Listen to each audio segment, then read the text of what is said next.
Hey guys, Joe Miles here with Osseo Gear. This is the Mission Whitetail podcast. We're going to be doing a deep dive into what it truly takes to kill these mature bucks. We're going to step outside the box and look at the why for gear, tactics, training, and more importantly, the mindset from over 35 years of chasing these magnificent animals all over North America. Thank you for following along and welcome to Mission Whitetail. All right, guys, Mission Whitetail episode 43, and we are in the middle to the end of the rut, November 13th. And special guest today, Clint Campbell, Truth from the Stand. Anybody that's been living under a rock may not have heard of your podcast, but it is one of the best whitetail hunting podcasts out there. Clint, you've had well over 400 episodes, right, man? I mean, it's maybe close to 500. Well, not quite. I think right now we're at like 360 something, 362. Okay, so almost 400. And you know, you and I have hooked up on yours before and had some good conversations. And let's start, man. How did you? Well, I tell you what. Let's start with you just killed a hammer on the ground in Kansas. Walk us through that real quick. Yeah, man, it was a 3-year journey to do it. Because I'm stubborn. You know, it's going out to Kansas. Like I just like hunting different places, man. You know, it's like I always try to go to a different state, but once I get something stuck in my craw, it's like I feel like I need to like achieve it before I can kind of move on. You know, so it's like I've been hunting Kansas like every year I could get a tag, you know, basically since the first year that I went there. And the goal for me going there was, you know, I didn't have like a caliber deer in mind or anything like that. It was just more so just like, I want to shoot something that's representative of the species for that area, you know? So in my mind, I was like 140-inch deer, you know, I see something like that gets me excited. I'm going to shoot it. In the first year I got out there, and the whole point being is I wanted to do it from the ground. I wanted to spot and stalk, and I wanted to decoy, you know, and do it all from the ground. Yeah. And so I picked an area, you know, that was, you know, further west because there was fewer trees, you know, that way I wasn't enticed necessarily like to give up and get into a tree because there just aren't very many for me to get into. And the first year I had some really good encounters. You know, I think the first day I was there, I was at 60 yards, like 160-inch deer on the ground, and couldn't get that done. And then the second year, or actually the first year, I had another opportunity at one that was probably like in the 40s or 50s. I was at full draw on that one and just couldn't seal the deal. He ended up winding me at the end. And then the second year I went back last year, I had an encounter with a real big deer. I didn't know how big. I'll tell you how big he was like after this, because I realized how big he was after I shot the deer I shot this year. And I saw him on like the second day and kind of, you know, played cat and mouse with him for a few days, and he locked down with a doe. And so I ended up drawing on like 140-inch deer and got busted like in the middle of that hunt or the middle of that trip. And then I got back on that big deer on the very last day of the hunt, and I was at 20 yards of it with him for like 10 minutes. I just didn't have enough light to shoot him, but I could see him, and he was snort wheezing at me, all carrying on and shit like that. And it was wild, man, being that close to, you know, a big animal, you know, or a mature buck, you know, having him carry on. Because he couldn't see me. I was coming up out of this dark draw, and he thought that I was another buck coming into his doe, essentially. Oh, yeah. And we just happened to get to the same place at the same time. Like I came into the dark to set up, you know, way early, and he was already there. And which I would have never guessed in a million years we'd show up at the same place at the same time, you know, me trying to kill him, you know. Sure. And then, you know, once I got a little bit of light, like he walked out of my life, and there were some saplings and stuff. I didn't want to risk a shot. I couldn't see the saplings, but I could see him, and I just didn't want to wound something or, you know, and have something go bad. So I just left him walk, which was hard to do because that was by far the biggest animal, you know, biggest deer I'd ever been close to. So that was in this one particular draw. And it was a couple years, you know, I had hunted it at the very end of the hunt. The first year I was out there for like 3 days and kind of learned and did a lot of glassing and watching what the deer were doing. So the second year I kind of spent a lot of time in that general area, and that's how I got on that big deer right away. And so going back this year, it's like I kind of know what their game is. It's just like that spot, that particular spot, it's like I'm in the action all the time. It's just I can't, the first like or I guess those 3 days of that first year, then last year, I just couldn't figure out how to get them killed there, because it's like they're where they're at. It's like there's not really any cover. It's all a bunch, like a little locust grove, Sure. with some saplings, and just like, there's not a lot of CRP like in that particular spot that's tall enough for me to really like hide in it. I'm like, I wear a ghillie jacket and stuff like that, whenever I'm out there. And so it kind of screwed the pooch. I was set up the right place. I just couldn't figure out how to get him killed. So I go back this year, and I went into the same kind of area and had a couple younger bucks kind of come in, decoyed a couple like younger bucks in. And then the first night that I was there, the wind was wrong to hunt this one general area. And so I kind of went to this other spot, and where I had drawn on that 140-inch deer the year before. And when I set up there, the wind was kind of getting funky on me. And so I had to move, and I was kind of bummed that I had to move, because I was like, the spot that I'm kind of moving to, I was like, I don't really expect that I'm going to kill. I was like, maybe I will. But the benefit was that I could actually see where I had been hunting and where I was planning to hunt like the next day. Gotcha. And so I was like, well, I'll just glass, and if I get an opportunity here, great. If not, I'm just going to spend some time behind the glass. And I glassed it pretty much the whole evening. A couple of does came around me. And then right at just about last light, I saw a couple deer come out of this like CRP. There's a bunch of, there's a quagmire of CRP on the back side of this thing. And it's just like, I don't know, probably 200 acres of CRP. And I know they're bedded in there. And I've spent time trying to pick that thing apart, and I just cannot see them in there. There's a couple little, like, I won't even call them draws. They're more just like impressions that kind of run down. I mean, they're technically, they would be a draw, but it's like a super, super shallow draw. I expected that they were probably in those, and I just couldn't ever pick them out.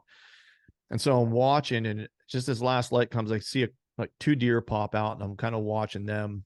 And then I looked away for a few, because there was a doe that was kind of coming up, aside on the side of me. I was just making sure there wasn't any bucks with her. And then I went back to look and glass some more. And what I did, there was a deer that was out with those 2 previous deer that was just looked like it was twice the size of the other deer. And I was like, dang, I was like that. And I could see this. This is like, I'm 0.8 of a mile away. And so I threw the glass up on it, and I could just see the body size. I was like, that's a mature deer. I don't know how big, because it was kind of overcast, so I couldn't see any antlers. And then he ran off another deer, and I was like, okay, that's definitely a mature buck, because he's even bigger than the buck that he just ran off. Sure. And I was like, and that was in the general area where I saw that big deer the year before, right? And so in my mind, I thought it might have been the same. History, yeah. Right. In my mind, I thought it might be the same deer, maybe. But if not, I was like, then another mature deer has moved into the area, and I just said to myself, I was like, that deer just got himself killed. He just don't know it yet. I was like, I'll kill him. Yes, I love it.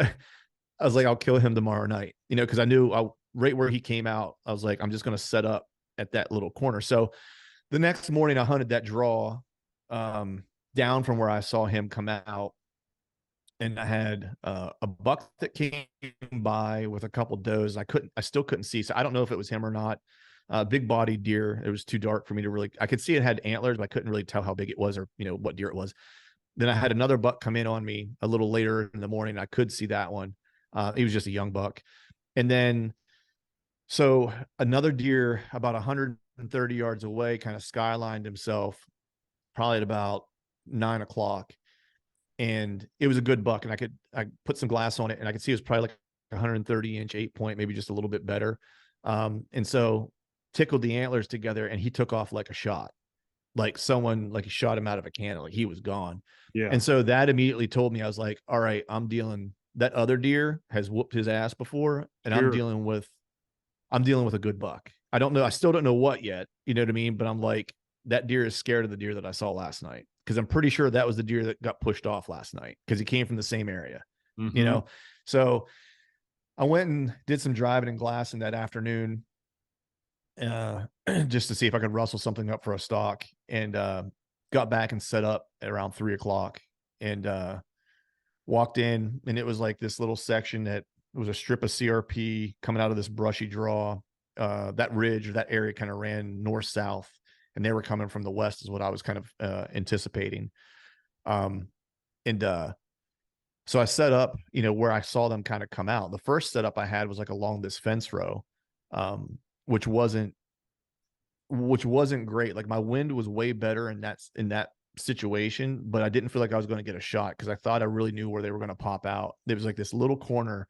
There was a buffer strip of CRP. There was a cut bean field, and in front of the buffer strip of CRP, there was I think some winter wheat, and they come out that little where everything kind of connects, and the wind was kind of like had a lot of, I guess, east in it that day.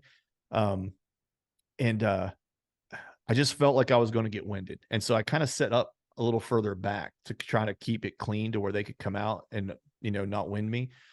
And as I'm sitting there, I'm like, if they do what they did last night, I was like, I'm never going to kill them. So I sat there for probably like 4 o'clock, and I got up and I was like, and it was only like a 30-yard move.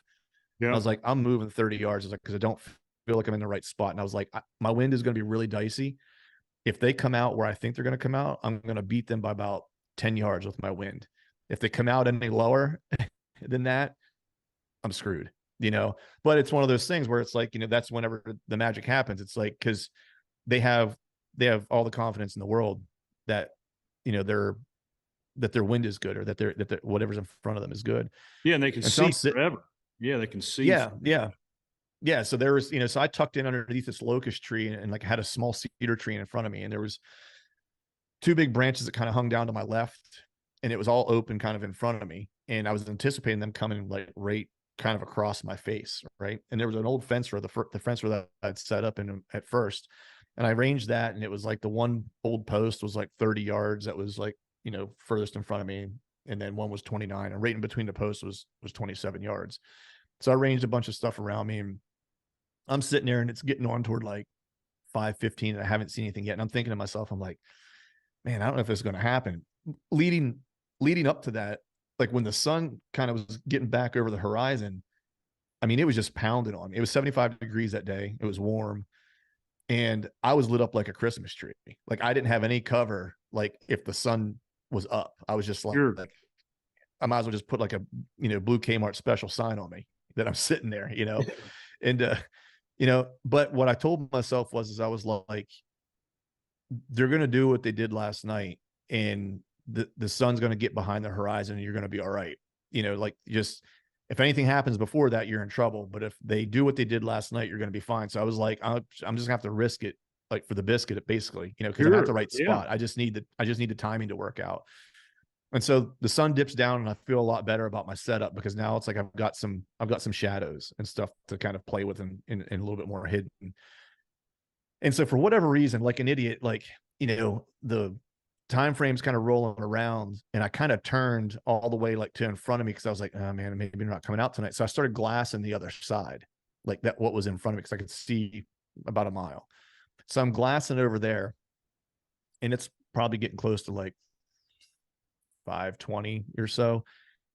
And I just happened to catch movement out of like my peripheral, and I looked over to my left, and there's a doe standing there like 7 yards. She's behind that the cedar tree. Yeah. You know, and I'm like, shit. I'm like, I didn't, you know, I wish I would have saw her coming. That way I could get turned or whatever. And so I'm watching her, and she's starting to mill out in front of me a little bit. And I'm like, man, she gets too far over to the right. I was like, I'm gonna be in some trouble, because I don't have any cover there. Right. And I was like, I need to start to look to see what else is going on. So while she's behind that tree, I start like doing the slow, like real slow turn, you know, like, oh yeah, trying to look like in the back of your head. We've been there. Yes. Yeah. And so I got my head turned a little bit, and I could see there was another doe with her. And that's when I knew it was them. Like I hadn't seen him yet, but I was like, he was with 2 does coming from that area. That's got to be them. I was like, he's behind the second one. I know it. I was like, I got to get turned. And so I started trying to get turned a little bit. I didn't have like much wind at all. I mean, I had enough wind to play some wind, but I didn't have any wind for cover sound or anything like that. And so I start trying to move, and the first doe catches a little bit of movement. She doesn't know what it is. She just does like the whole, like, hey, what's going on in there? You know, like starts peckering around. Yeah. And I'm like, just be cool. And I got turned just enough to where I could look a little further back, and I looked further back, and I saw him coming through that cut bean field, and I saw his rack, and I was like, I didn't really realize how big he was at the moment. I just remember saying to myself, that's a shooter, you're going to kill him. You know, I was like, I just got to figure out how to get turned without blowing this whole thing up. And so like, I didn't really get buck fever, but like, man, my heart rate jumped. And I remember like thinking to myself, cause this is the biggest deer I'd ever seen. Like, well, not the biggest deer I've ever seen on the hoof, but it's the biggest deer I was ever going to have a real opportunity to try to kill, Yeah.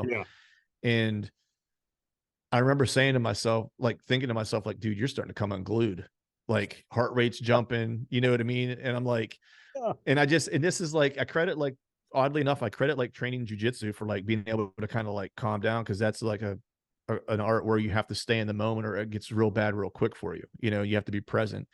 And so I just said to myself, I was like, just calm down, be present.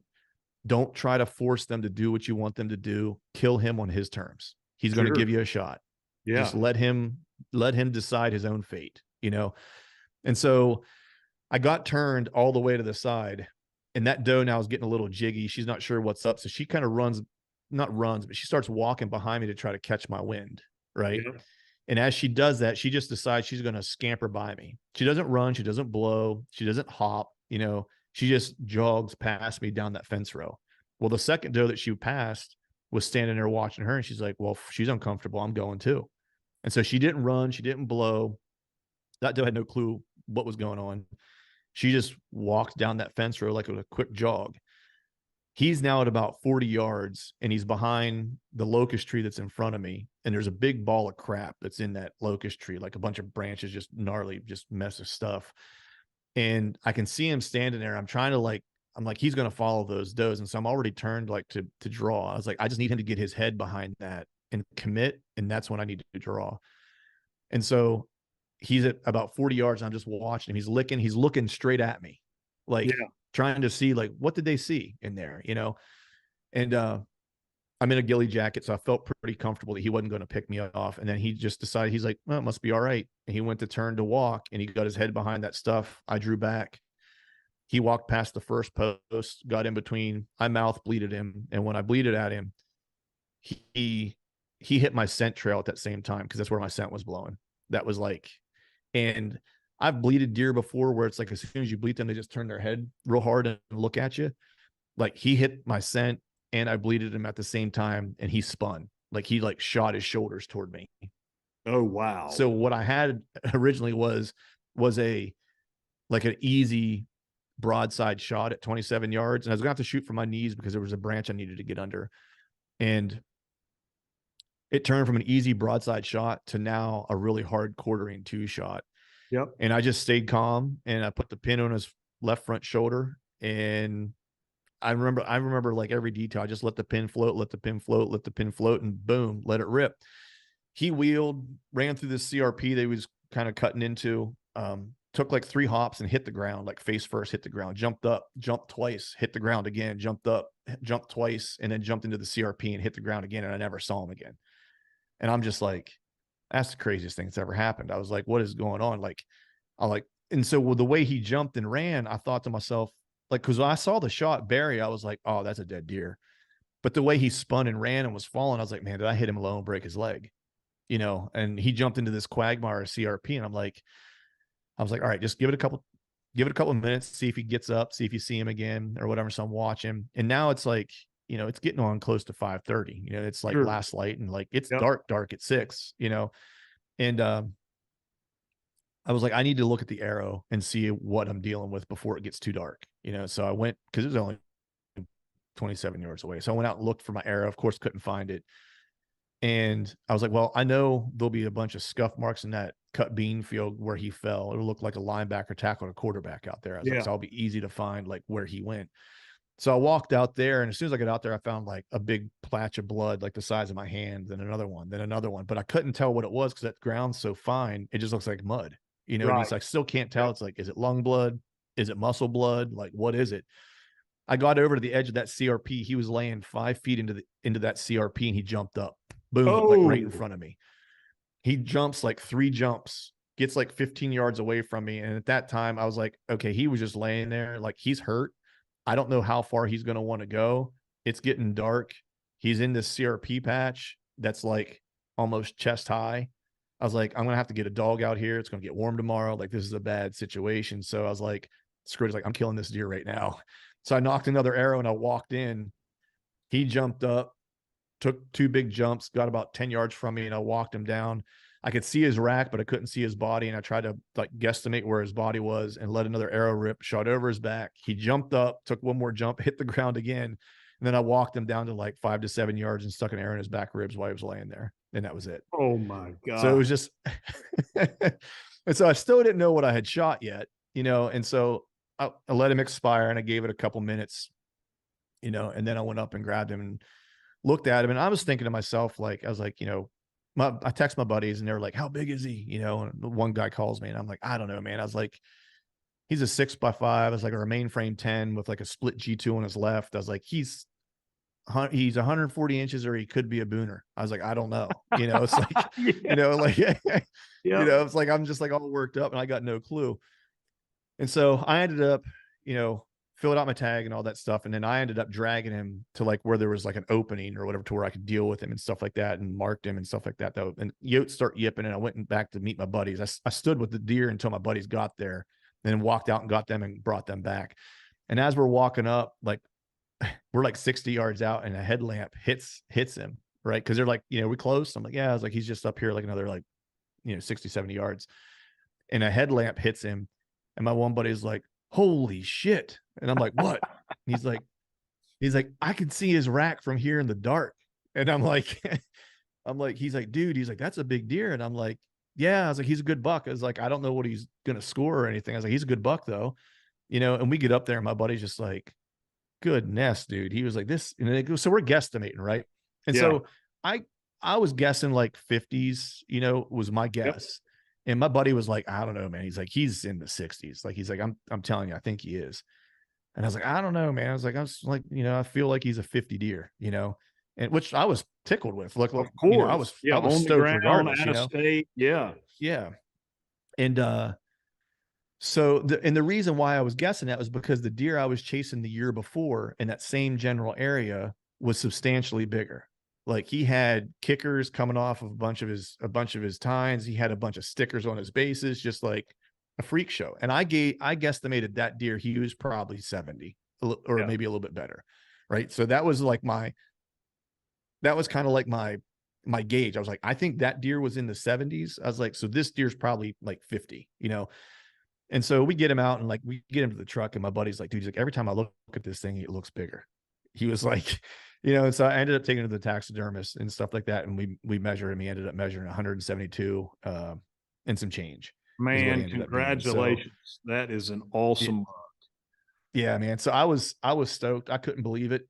From the ground, accomplished the goal that I set out to accomplish. And then, but the kicker was when I took it to the taxidermist, because I told him, I was like, I think he's probably like in the 50s or whatever. And the guy just kind of smiled at me. He's like, buddy, he's like, he's like, that's cool that you underestimate. A lot of guys overestimate. Sure. Yeah. Right. And then after he measured him, he's like, why did you think he was in the 50s? I was like, well, the deer I was on last year, I thought was in the 70s and he was substantially bigger than this. And he was like, describe him to me. And I did. And he kind of showed me a couple mounts he had in there. Cause essentially like for that area, he said deer, like big deer in that area typically are non-typicals. He's like, you don't get very many typicals in that area that get that size of frame without just getting a ton of trash. Sure. And so he showed me one, he had one there that actually looked like the deer I was chasing last year. It's not from the same area, so it wasn't the same deer. But I was like, yeah. I was like, that's the frame. He's like, buddy, you were chasing a 190 plus. He's like, that deer is 195 inches.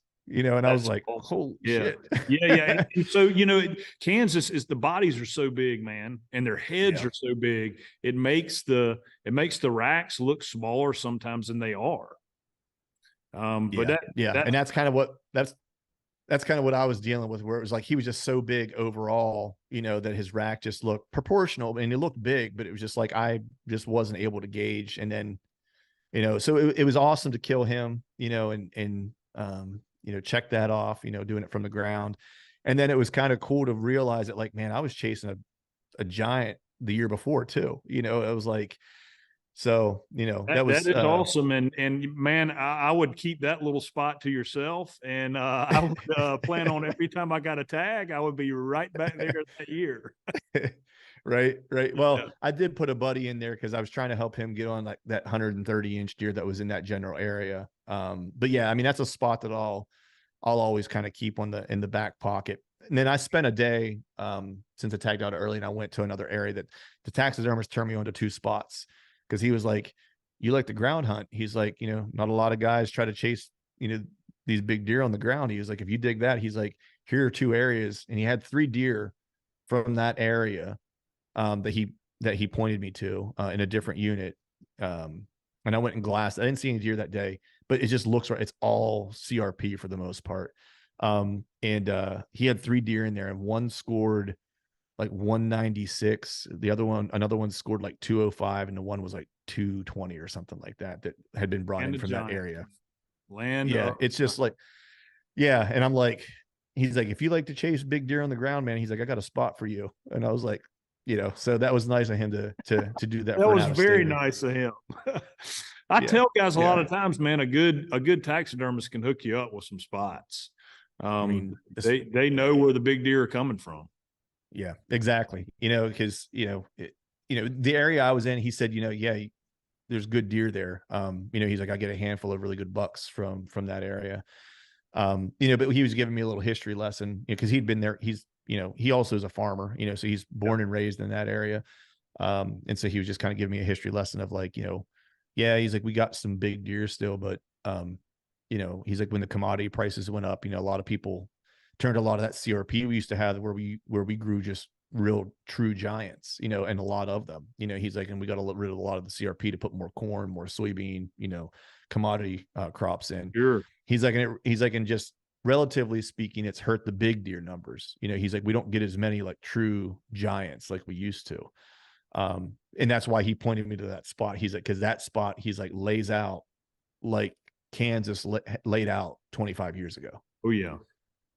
So that's nice. That's awesome, man. Well, congrats again on a great buck. I know we both actually got home from Kansas today, so we're a little or to Iowa for a couple of days, but I appreciate you taking time tonight to do this. And man, one thing I think that's really unique and special about what you've got going on with Truth from the Stand is you've had the opportunity to interview or do podcasts with really the majority of the big buck killers, in our circle, if you will. I mean, we'll never get all of them. I try and do the same thing.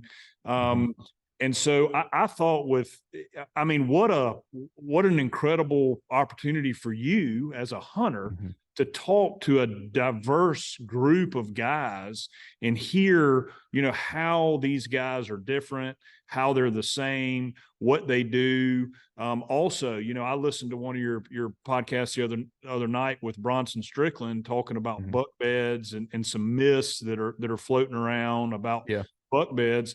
And so if you don't mind, man, I'd love to just ask you some questions about what you have learned and kind of cherry picked. And I've got some military buddies, they call it knowledge transfer. They take little pearls of wisdom from different guys and they pass knowledge from one guy to another. Yeah, man. Yeah. That was really the genesis of the podcast, was that I just wanted to be better at what I was doing, and I was like, maybe if I start a podcast, maybe guys will be willing to talk to me, as opposed to trying to just get their, as opposed to just trying to get their phone number randomly and stuff like that. And that was kind of how it started. And when I have success, it's usually like, it's not all mine for sure. It's like, there was a couple guys I texted after that Kansas hunt that were really kind of instrumental in it coming together. And one was Jared Scheffler from Whitetail Adrenaline, texting with him talking to me about ground hunting and stuff like that. And just the way that those guys do it is incredible. And so I've learned a ton from him. And the other one actually, which was nice, I got a really nice text from him, is actually one of my favorite people to talk to, is Eddie Claypool. He's been slaying giants since I was 2 years old. You know what I mean? Yeah. And so that's a guy that I've spent some time talking with and texting with and stuff like that, that was just, without him sharing a bunch of knowledge with me, for the past couple of years as I've been trying to get this thing done and, on the ground in Kansas, it's like, it wouldn't have happened without the two of them, and so it's for sure. It's like, they gave me the knowledge transfer. So it's like, I'm always happy. Like if there's anything that I've picked up along the way, man, it's like, shoot, If I can Yes. help someone else, have an awesome hunt sometime, then that's awesome.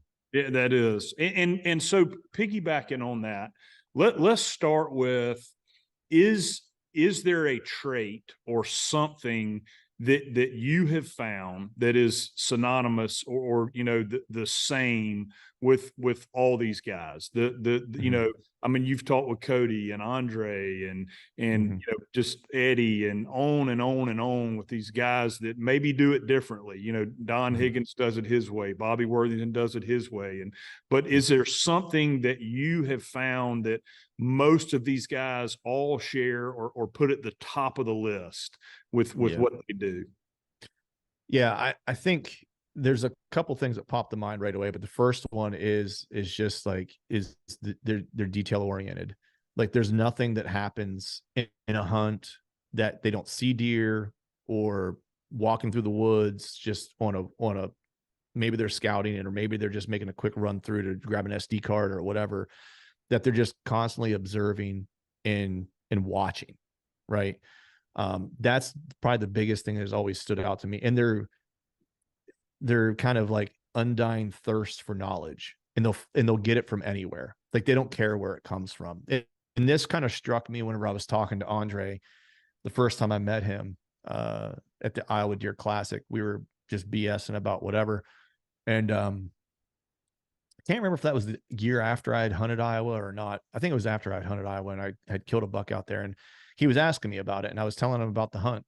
And he was just like staring at me, like intently listening. And I just thought it was odd that this guy who's got more big deer on his wall than I'll ever have, was like intently listening to what this guy from Pennsylvania, who can't hold a candle to him, was saying, you know. And he asked me a couple questions afterwards. It seemed very like benign, Mm-hmm. but he doesn't ask benign questions when it comes to deer hunting. Like there was something he was trying to understand. Sure. And so that's like that's the one thing, is just like how inquisitive they are. And then I think the other thing that has always stood out is that they each have their own kind of like their own calling card, if you will, that's like the nail in the coffin for them, right? Like whenever they get this thing, like what is the thing that is it might be, I like football or whatever, right? Watch football. It's Yeah. like it's fourth down at the 3 yard line. Like what's your gotta have at play? You know Yep. what I mean? And those guys all have kind of like a gotta have it piece of information that once they get that deer's days are numbered, you know. Sure. And it's different for all of them. And like you just have to figure out what you're comfortable with and what you need to be aggressive, right? For example, I was talking to Joe Rentmeester like a Yep. couple months ago. I was actually talking to him the other day too. And what struck me as really odd, like as he and I were talking, I didn't really realize it until like he and I were having this conversation. But every deer that he had killed that he was telling me about, he had a visual, like not just like a trail camera picture or whatever. Like he literally had a visual of like, in Wisconsin, it was either shining a field at night to see if he was in an area, or he was set up somewhere to hunt a spot that he was hunting like bucks, but might have an opportunity to see that deer. Right. And so I wouldn't go as far as to call them observation sits, because he hunts a lot of kill sits. It's like he doesn't do a lot of observation sits necessarily. But every deer that he killed, he had a visual on him like right before he killed it. Mm. And then the same thing, like you listen to Jared from Whitetail Adrenaline, like in Chansey, it's like it's all about the visual for those guys, right? Um, some guys, like for me, it's like it's funny because it's like I'm starting to turn like to want the visual, but like I play a longer term game of just like long term data. Like I feel way more comfortable being aggressive, and I got that from like my buddy Chad, from the guys from Exodus, right? Like whether it's from trail camera or whether it's like watching it in the woods, it's that long term information that you have about an area, right? And so that's some of the stuff that I've seen these guys kind of that all is like kind of similar. And then journaling, a lot of them journal. They're Yeah. writing stuff down when it's happening so they can go back and relook at it and rejog their memory from year to year to year.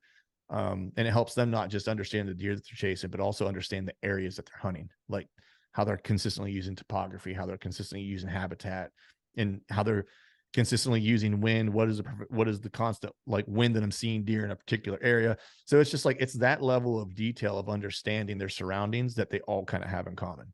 Yeah, they all have a process, and it's Yeah. an obsessive process. Yeah. You've obviously talked to a lot more big buck killers than I have, but the ones I've talked to, they all are. If they were in football, they would be Tom Brady-esque, right? I mean, Yes. that's how serious they take their daily routine and the process that they all have. And they put in a ton of work, a ton of work. Yeah. The other thing that struck me too is that, like, because I made this mistake early on because you see the guys like, Cody, or Andre or Dan, whoever we're talking about, the guys from Whitetail Adrenaline, like it would be the guys from the hunting public. Even it's like, it all seems very aggressive, right? Like, I'm going to get the deer. Right. And that was the mistake. That was the mistake I made when I first went out to Kansas. Like the first year I was there, it was like, I was crawling and brawling, trying to get up and on them, or decoying, rattling, like I was just giving her hell, and then I blew a bunch of opportunities. Chad and I both did.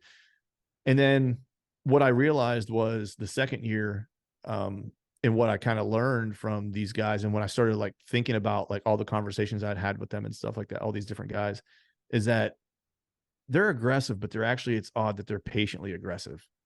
Like, they are gathering their information, and they're biding their time until it's right. And then when it's right, they're not tickling the fringes any longer. They're up in the business. They're up in the spot where they think they're going to kill the deer, and it might only get one shot at it. Right. But that's the place that they're going to be, because everything comes together for that day, and so that was a hard lesson that I had to learn. And it's not something that's obvious that you see with them, because you just see or hear like the aggressive moves they make. You don't necessarily hear about, the 20 days they spent scouting and hunting prior to that to ultimately get to that one day where they make the aggressive move. Yeah. And that's the part that, for me, it was, I had to go through that through trial and error, and then understood that. And so that's why this year it's like, I played it cool, and then once I got the piece of intel that I needed, then it was like, I'm going right in. Like, it's either going to work or it's not, and I think that's a big kind of common factor with all those guys too. Yeah. All right. Well, let's dive into some specifics. I got a list here. Let me pull this up. Let's go through some of the big topics. And let's start with beds, right? Because I think you just had Bronson Strickland on. He did some radio collaring. Guys, if you want to hear a detailed, go to Truth from the Stand with Bronson Strickland, and you can hear the whole thing. But you've also talked with a lot of hunters that have more anecdotal information, what they have learned and seen themselves in the woods. But from a scientific approach, what is your take on beds, hunting beds, and that sort of thing? Yeah, I mean, yeah, I'm not a great bed hunter. Just in general. And I say that in, like, some people might argue that maybe, I don't hunt a specific bed, I guess is what I'm saying. Like, there are some guys like my buddy Greg Litzinger, the dude will set up on a bed and kill a buck. He's done it in his life, where it's like he sets up on a bed in the morning and watches that buck J hook back into the bed and then shoots him. I can't do that. I have to more so play like bedding areas, and I think that that's the one kind of myth when people think about beds. Like, yeah, there are some guys, that can set up on a bed, and even if you talk to Greg about it, or Dan Enfald about it, there's like he obviously made bed hunting, really popular. Like, he's often set up on a bedding area. Like, I know a buck is bedded in this 2 to 3 acre piece, right? And on whatever wind it is, he's likely on this side, that side, or the other side, whatever it happens to be for like the particular wind, or whatever the mass crop might be that's kind of holding them in a particular area for that year, or whatever the case is. So I think it's like, unless you're really dialed into like a specific deer, hunting a specific bed is almost like a snowball's chance in hell. Like, you're more likely to do more harm than good. I think hunting their exit routes is a much better play for an evening. I think it's safer. I think you don't booger the deer up, and I think you have a way better chance of that deer using that exit route to go wherever he wants to go. Because they typically, when they leave a bed, they're leaving to go to the place they want to go, and they're in their bedding area, so they don't really give too much of a shit about the wind at that point, because they're in the place that they feel most safe. And so they'll kind of disregard the wind for that 50, 60, 70 yards until they kind of get out of their comfort zone. Now, all of a sudden, they're going to use the wind to their advantage or whatever. Yeah. So, I mean, that's some stuff that I've seen and just like, and picked up from other guys that are, that are bed hunting.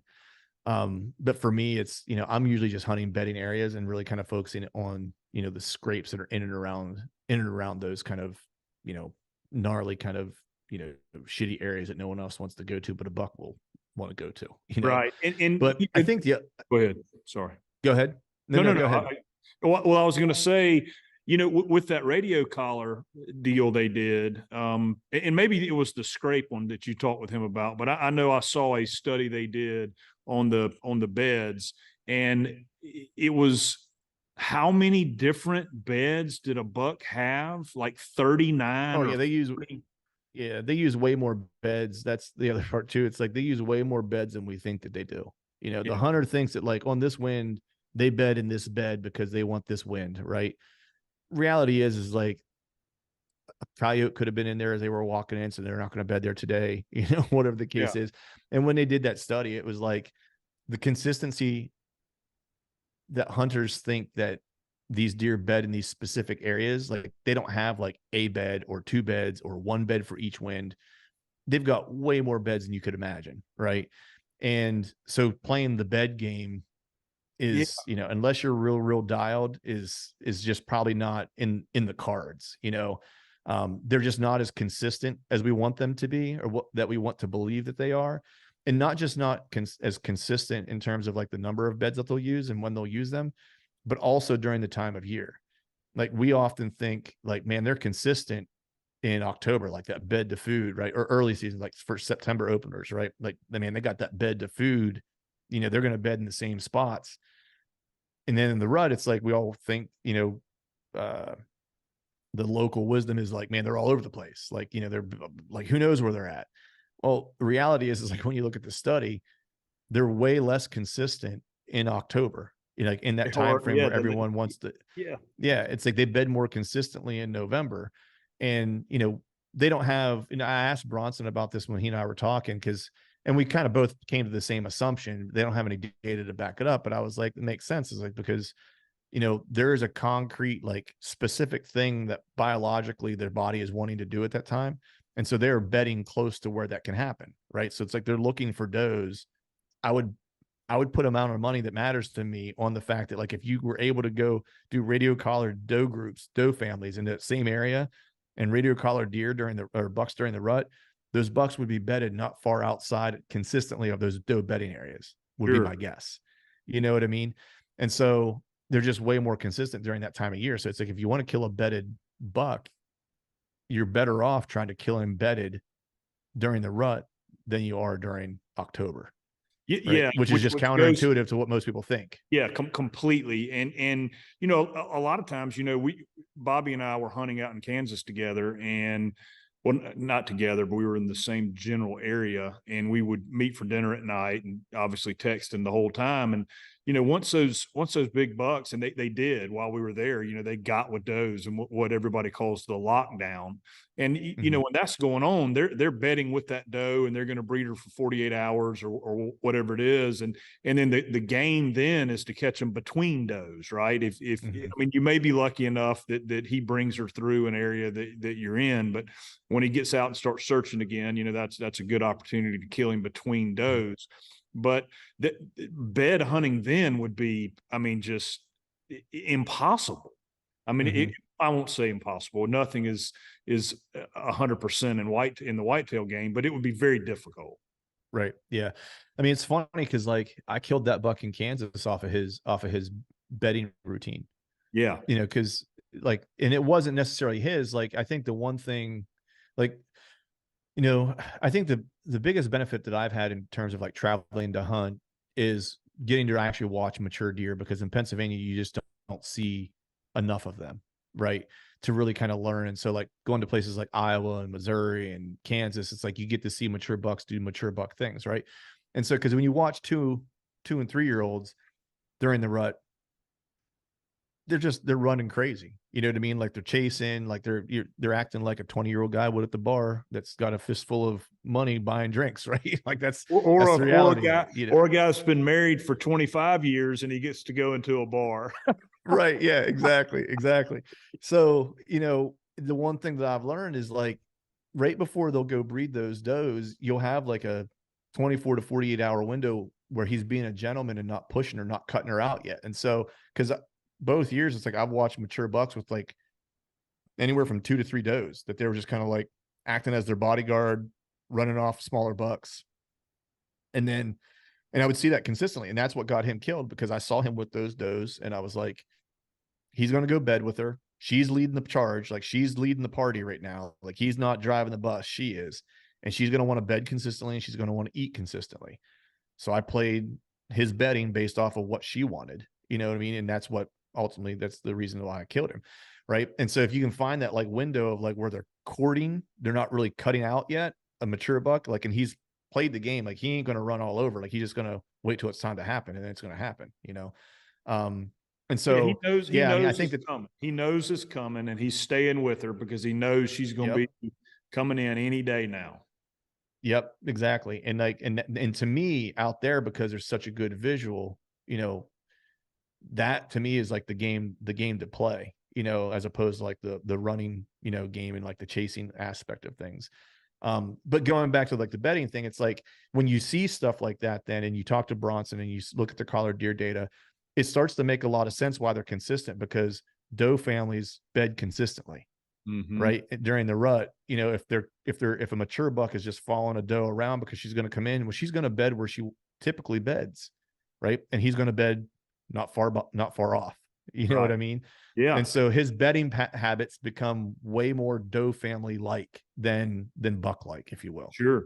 No, that is absolutely spot on. I couldn't agree more. Yeah. It's, you know, that is an opportunity right then to kill one that's quote unquote bedded with the does, if you will, because Yeah. he's waiting on her to come in without Yeah. a doubt. And it doesn't just work. It wouldn't just work in the plains either. That's where it becomes important. Like, you know, during that time of year, like whether you're hunting timber or whatever, it's like, yeah, be close to where the doe families are bedding, not just because you're going to catch cruising bucks, but because if there's a warm doe in there, there's probably a buck that's bedding with them somewhere.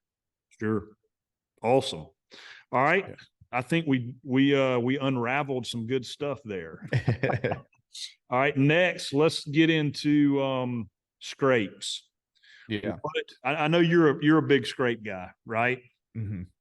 Tell Yeah. me, and you know, Bronson again, Strickland with the Mississippi State Deer Lab, he did a big radio study on bucks, and then they did a trail camera study, right, where they put a bunch of trail cameras out on scrapes. Mm-hmm. What did Mm-hmm. you what have you deciphered on scrapes based on the scientific versus what you hear from the Mm-hmm. big buck killers? Yeah, I mean, it kind of, that was the one where the study kind of corroborated, like, I think what we all kind of think about scrapes for the most part, you know, like a lot of them are made at night. The younger deer are hitting them more often during the day. The bucks we actually really want to kill hit them least frequently during daylight hours. But I think what, you know, first off, when I think, just me personally, like when I think of hunting scrapes, like I hunt them a lot in October, obviously. But I don't hunt just any old scrape or scrape line or whatever. Like usually if I'm going to hunt a scrape, I watch it for like at least 2 years with trail cameras to see what's happening. And I don't so much hunt the scrape as I hunt the dates. I'll watch the scrape, you know, for 2 years, maybe even 3 years, on trail cameras on it. And I'm looking for just community scrapes. That's all I want. Like for me to hunt a scrape, it has to be used year round. Like I got to have does and, you know, bucks and velvet, you know, or shed bucks hitting that thing in January, hitting it in March, hitting it in April. Like it's got to be year round use for me to want to hunt it, because that tells me a couple things. Like, you know, I'm a guy that works, you know, regular jobs. So I don't have all the time in the world to spend in the woods. And so I have to take things and kind of like draw inferences from the things that I do know. Right. And so like, for example, if I find a really good scrape and it's hot all year round, I don't have to go find like to tell me that there's like 4 or 5 things that are coming together in that one spot. The activity of that scrape in the off season tells me that there's 4 or 5 things that are all coming together in that one area that is attracting the deer, whether it's like food, terrain, habitat, travel route, whatever it is, like they're congregating at that spot. At that point, I don't really care what the reason is. It's like, I know that they're there. Now I just need to find out or just figure out one reason that they get there and how they get there to hunt it effectively. Right. Yeah. And so I really focus on dates at that point to know that like, hey, this one pops off in this 3-day window. This one pops off in this 3-day window. And if you find a lot of these community scrapes, a lot of times, in talking with Bronson, like these are a lot of times outside of and adjacent to doe bedding, right? Because does actually are hitting scrapes more frequently than bucks do, if I'm not mistaken, if I'm remembering the study correctly. But the other thing is too, is like, you would be surprised as to how many bucks actually are hitting scrapes, like how many different bucks. It's not like got a scrape in an area, like, oh, that buck's hitting that scrape every day. It's like, nah, man, there's probably like 12 of them hitting it. Yeah. You know what I mean? I Like, saw 7 bucks yeah, hit one scrape 3 days ago. I mean, it's unbelievable. yeah. And so in the off season, a lot of times, like what I see on those community scrapes is that there'll be a lot of doe activity, right? And then the buck activity kind of ramps up. So what we kind of talked about and what, it kind of, I guess, confirmed is that those older age class bucks, because he doesn't know this, they can only see what was in the camera, right? And so, when we were talking about mature deer, the older they got, the less likely they were to hit that thing in daylight. And it was almost, I want to say something like 80 or 90%, like all nocturnal, right? So not during hunting hours. And so we both kind of talked about, what is the likelihood that those bucks are still in the area and they're just scent checking that scrape from a distance, right? And that's where, Nathan Keelan comes to mind, right? That's kind of how he hunts scrapes or hunts sign in general, just to put a guy out there, a name out there that like kills big deer, trad equipment in the mountains of Virginia. And, when I talk to him, it's like, and he finds like big rubs or big scrapes, like he's rarely hunting on the sign. He's typically hunting like the faint travel route that you might find that is like 60 yards downwind of said sign, right? Yeah. And so for those mature deer, it becomes less important about the scrape. Like that scrape is kind of like the center of the spider web. And then like the huntable stuff is the stuff that's like 50 to 60 yards off of that. Like what is the thing that's going to push them or that they're going to come through or have to navigate around in order to kind of scent check that scrape, right? And so that was kind of really my biggest takeaway from like our conversation was that hunting a scrape, yeah, can be, effective, like hunting right over it. John Eberhart, like I read one of his books. That was kind of like what changed my world in terms of like hunting scrapes. And so he hunts right on top of them. I most of the time do too. But then you talk to guys like Nathan Killen and they're hunting 50, 60 yards off of it, right? Because they're trying to find that the most mature deer that's going to check that scrape. He's likely not going to walk to it, And so those are just a couple of things that I picked up. Like that was, that we had that was kind of anecdotal and that some of the data was like supporting or at least not debunking, to where it's like they can't tell because they don't have cameras to see what didn't hit it, of course, right? To know what's in the area behind it or whatever. But thinking about how big bucks like to move and that you often will find like faint travel trails and stuff like that in those general areas that aren't being used as often, a lot of times that's where your more mature deer are going to spend time. And there was there was an example that I had in Ohio, where there was a big community scrape and we had a 200-inch deer on camera on that scrape, like 2 different years. Actually my buddy had an encounter with him, and was actually at full draw on him and couldn't get the arrow off the string. Oh, and we ended up scouting that area the next year, kind of, looking for sheds and stuff like that, see if we could find that deer sheds. And, I mean, this scrape is like the size of my desk, it was just like a big, big scrape. And we scouted all around. We were coming up the side of this ridge and we're kind of side hilling. And, I was kind of up in front of the guys or whatever, and we're walking up, and I get to this area, and I'm like, holy smokes, man! I'm like, there's a huge bed here, right? And we're kind of looking at it, it's rubbed down to the dirt, and it's like got like a little. It's not an embankment. There's not a log behind it, but it's like it's been used so often. It's kind of like a little flat spot on this side hill where it's kind of like dug into the ground a little bit, and it's obvious it gets used a ton, right? And I was looking at it, and I'm kind of like, well, I mean, it's pretty open, but it's also 3/4 of the way up the side of the ridge. Like it's classic kind of like military crest or like the thermal tunnel that would be like on the ridge line there. Yep. And I'm sitting there looking at my map, and it just dawned on me as I was looking at my map. I was like, man, we are literally 60 yards below that scrape. I was like, that buck can lay here all day and scent check every doe that walks by it. You Of know what I course. mean? And scent check anything that ever hits it, you know, and never have to chase anything. Yeah. And that was really kind of like that. Whenever I talked to Bronson, like I remembered that experience, and I was like, okay, this makes a lot more sense. And then last year in the community script that I hunt in around the 15th, 16th, 17th ish time frame, I had like my target deer walk in and bed 40 yards downwind of the scrape, and I never got a shot at him. He stayed in the cover and just bedded there and scent checked that scrape from 40 yards. And I watched him lay there for 2 hours, and then he just got up and walked away. How about that? You know, and so that was like the light bulb went off where it was like, yeah, the deer you really want to kill probably aren't going to come to the scrape. They're just hanging out just off of it, you know? And so that like 40 to 60 yard range off of that sign feels like that's probably the right thing. Like whatever that pinch or whatever that habitat kind of pinch down or whatever it is that like makes them go there, directs them there. Like that's really the spot within the spot. It's probably not the scrape. Yeah. Yep. Good stuff, man. All right. I think we got time for one more.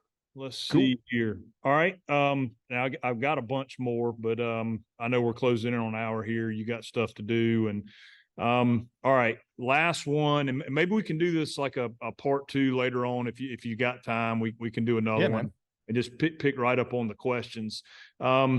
Best time of year to kill a mature buck. What have you you like that one, or we could do another one? We could talk weather. We could talk, well, we kind of did hit location. Let's see. Let's go with that. Best time of year. What do you think? Because I know a lot of our listeners are like, man, should I put all my eggs into early season, late season, rut, pre-rut? You know, I talk to guys, oh, I'm a terrible rut hunter. I don't know how to do it. They're all over the place. You know, talking with all these guys, what would you say is the best time of year to do it? So my advice would be to not listen to any of them. And this is an odd answer because everyone finds success at different times of year based on what the tactics and strategies they're most comfortable with. So whatever it is that you do really, really well, whatever time of the season that applies to, that's when your best opportunity to kill a mature buck is going to be. Right. So, Good. You know, and it's also, you know, conditional as well, right? Like if you don't have a lot of crops, early season, you know, destination food sources, probably going to be really hard for you to play that early season game. You know what I mean? If you don't have a lot of great late season food, you know, or thermal cover, probably going to be really hard for you to play that late season game, right? You know, for me personally, what I've found is that, you know, hunting in and around scrapes and focusing on dates has been probably the best for me for consistently kind of like getting the encounters I want to have with mature deer to have an opportunity to kill them. Right. And now that's at home where I have, you know, more intel. When I'm traveling, it's usually the rut because I'm usually going places where I've never scouted, you know. A lot of times, you know, Kansas notwithstanding, because I've been there a couple years, but usually I'm showing up blind for the first time. And so I'm using that like deer being willing to move a little bit more to be able to get the visual. So I kind of can increase the rate that I'm picking up the intel. Yep. Right. And so, but when I say like, don't listen to anybody, it's like, you know, all the guys out there that provide information, you know, are, you know, doing a good job as far as like giving people kind of tips and tricks and things that have worked for them.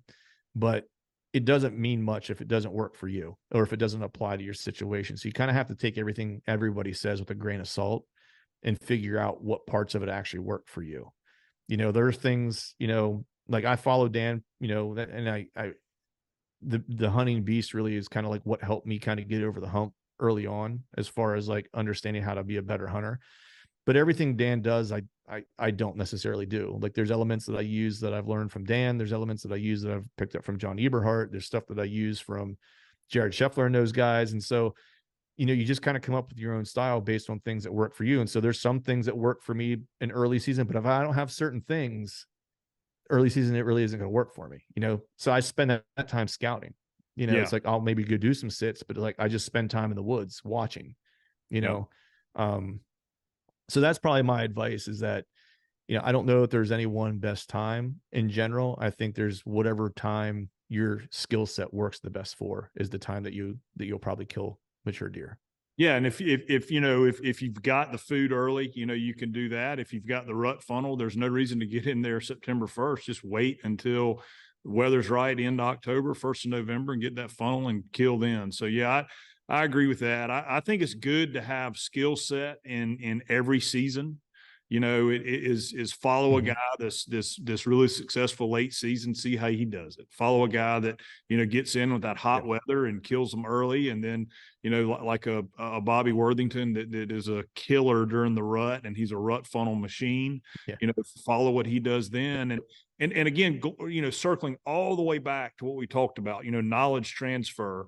That's it is you get this knowledge, you polish it, and you make it your own. Right. You learn from guys, and we were kind of talking about that the other day. If there's so much information out there, it coming from, reliable sources, unreliable sources, frauds, if you will, there's so much stuff out there. It's important, I think, to whatever you want to do, like the caliber deer you want to kill, whoever you're listening to needs to have done that, right? If you're wanting to hunt early season and kill booners, then you need to look up a guy that is, a Kentucky type guy that can start early and kills a bunch of velvet booners. I mean, it sounds simple and like common sense, but man, you hear a lot of crazy stuff out there. And so that, I mean, that's my thing, is that whoever you're listening to needs to have done. I mean, you don't need to listen to Don Higgins about setting up a Illinois farm if you're hunting in South Carolina, right? I mean, that's just absolutely right. It's pointless. I mean, the way he hunts in Illinois is completely different from the way you're going to hunt in Pennsylvania, or Bobby's going to hunt in the mountains of Kentucky, or I'm going to hunt here in South Carolina. So I was just going to say, and I think the thing is too, is like, you need to be realistic with like the time that you have, right? Because time kills deer. You know what I mean? Like, that's just like, there's no magic eraser for that. I remember I was talking to Zach from the Hunting Public the one day we were chatting, and we were talking about this, because I was like, I think guys get like worked up that like, if they work a normal job and they can only get out like a week a year or something like that, you know what I mean? Or whatever it is, and they use some vacation time. Like, it's not realistic necessarily that they think that like, I'm going to kill deer every year, or maybe like a mature deer, maybe they can kill a deer, whatever it happens to be. And he gave it some perspective. He was like, look, I do this for a living. Not me, but Zach was saying this. He's like, I do this for a living. He's like, between being behind the bow, a gun, or the camera this year, he's like, I was in the field 100 days during whitetail season. He said, I was part of 2 kills. Yeah. 2%. Yeah. You know what I mean? So just like for some perspective, you know what I mean? So like thinking about that, it's like, it might take you 2 years or 3 years to get to the point where you know enough about the spot that you're hunting to really feel like you're in the game. You got to give yourself, especially if you're dealing with like very short time, like 5, 6, 7, 8 days, whatever it is that you have to take off, right? Because they're not always going to fall on the best weather days and things like that, like I'll just use me as an example. There's the spot that I killed my PA buck this year, and then the spot in Kansas. Both of them have been a 3-year journey of like finding the spot, learning it, getting long-term data on the spot, the kayak in spot that I killed in PA, and 3 years of screwing up on the ground hunts, trying to learn how to hunt on the ground. So I've never hunted on the ground before. It took me 3 seasons to figure it out. But this year I've filled 2 tags and I've hunted 5 days. Yeah. That's awesome. You know what I mean? So Yeah.